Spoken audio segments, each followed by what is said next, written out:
जी देखिए, भाजपा ने हाउस को चलने नहीं दिया। जनता इनसे सवाल पूछेगी।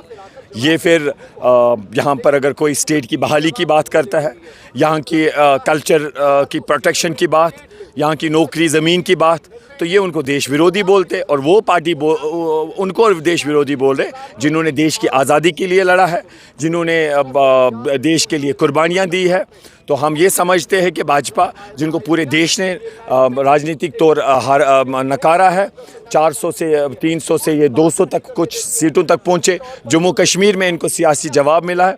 तो हम उम्मीद करते हैं कि एक गुड सेंस इन पे प्रिवेल हो। ये जो गुंडागर्दी की करते हैं, ऐसा ना करे। स्पीकर के खिलाफ बोलना, हाउस में आके टेबल पे जहाँ पर संविधान की किताबें रखी गई थी उस पे बोलना, उस पे खड़े होके बोलना और संविधान की बेइज्जती करना, हम उम्मीद करते हैं कि गुड सेंस प्रिवेल हो। और ऐसा लगता है कभी कि इनको नेशनल स्कूल ऑफ ड्रामा से ट्रेनिंग मिली है, ड्रामाबाजी में एक्सपर्ट है। तो लेकिन जनता सब जानती है, हम राज्य का दर्जा चाहते हैं, हम यूटी का दर्जा वापस लिया जाए, हम लद्दाख को वापस चाहते हैं। हम चाहते हैं कि यहाँ डोगरा भाई, कश्मीरी भाई, लद्दाख के भाई, इनके लिए नौकरी महफूज हो, इन ज़मीन महफूज हो। इस चीज़ के लिए हमारी कोशिश रहेगी, हम संघर्ष करेंगे। फेडरलिज्म में है, संविधान में जो संभावना होगा उसकी बात करेंगे।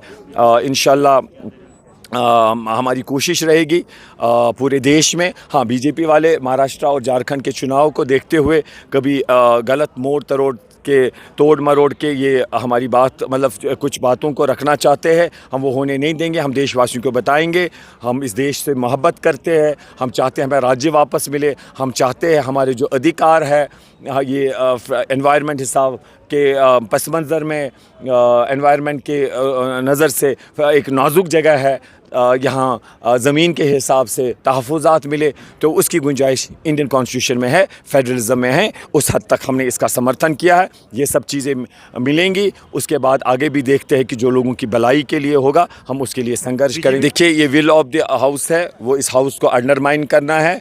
वो अवामी नुमाइंदगी जो है, लोगों के साथ इंसल्ट है। जो अवाम के नुमाइंदे, उनकी जो आवाज़ हो उसको आप नकारते हैं, तो वो अवाम के खिलाफ ये बोलते, अवाम इनको माफ़ नहीं करेगी। इनको देखिएगा, ठेंगा मिलेगा आने वाले समय में। इरफान साहब, कल यहाँ पे असेंबली को जो है रोका गया, उसके बाद सुनील शर्मा ने जो बयान दिया उसमें कहा कि अगर कांग्रेस का स्टैंड 370 और 35A पे है तो वो देश की जनता से क्यों नहीं कहते हैं कि 370। देखिए, ऐसे जो मैंने इससे पहले आपको कहा, हम राज्य की बहाली चाहते हैं। हम चाहते हैं कि हमें हमारा राज्य बहाल हो। हम चाहते हैं हमारे ज़मीन का तहफ़्फ़ुज़, हमारे इसका नौकरी का तहफ़्फ़ुज़, हमारे आबी वसाइल उसका तहफ़्फ़ुज़। तो हम ये सब चीज़ें जो फेडरलिज्म में गुंजाइश है उसकी बात करते हैं। और उसके बाद इनके अमित मालविया जी कहते हैं कि भाई हम इन अ सेंस वो इसका खुशामदीद कहते कि ये जायज़ चीज़ें मांग रहे हैं। तो यहाँ बीजेपी कुछ और बोल रही है, वहाँ कुछ और बोल रही है। उनको बताइए आप कंट्राडिक्शन क्यों कर रहे हैं? तो 370 पे आपका स्टैंड क्या है? देखिए, आप या तो मेरे सवाल जवाब को समझ नहीं पा रहे हैं, या तो आप ऐसा करना चाहते हैं कि जो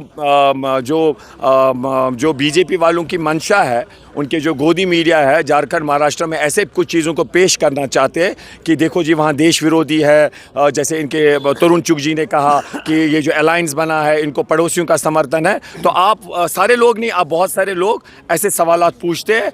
तो हम यही कहेंगे कि जो मैंने कहा उसमें सब जवाब